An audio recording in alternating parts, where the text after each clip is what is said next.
నేను చెప్పే కొలతలతో చేస్తే ఉప్పు చూడవలసిన అవసరం లేదు. చాలా పర్ఫెక్ట్‌గా టెంపుల్ స్టైల్ పులిహోరలా వస్తుంది. 2 గ్లాసుల బియ్యంతో అన్నం రెడీ చేసుకొని చల్లారబెట్టుకోవాలి.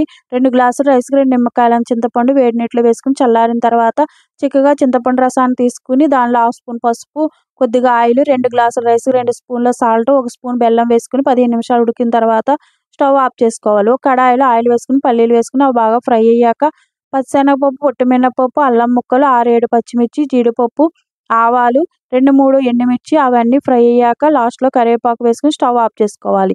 ఉడికించుకున్న చింతపండు రసాన్ని అన్నంలో వేసుకొని ఫ్రై చేసుకున్న తాలింపును వేసుకొని బాగా కలుపుకోవాలి. 2 స్పూన్ల ఆవాలను రోల్లో వేసుకొని బాగా నూరుకున్న ఆవపిండిని బౌల్‌లో తీసుకొని చింతపండు పులిహోరలో కలుపుకోవాలి. అంతే, ఎంతో రుచిగా టెంపుల్ స్టైల్ ఆవపెట్టిన పులిహోర రెడీ అయ్యింది. చూడండి ఎంత పొడి పొడిగా కలర్‌ఫుల్‌గా వచ్చిందో. అలాగే మన ఛానల్ లైక్, షేర్, సబ్స్క్రైబ్ చేయండి. సపోర్ట్ చేయండి. మీరు చేసే లైక్ వల్ల మన ఛానల్ ముందుకు వెళ్తుంది.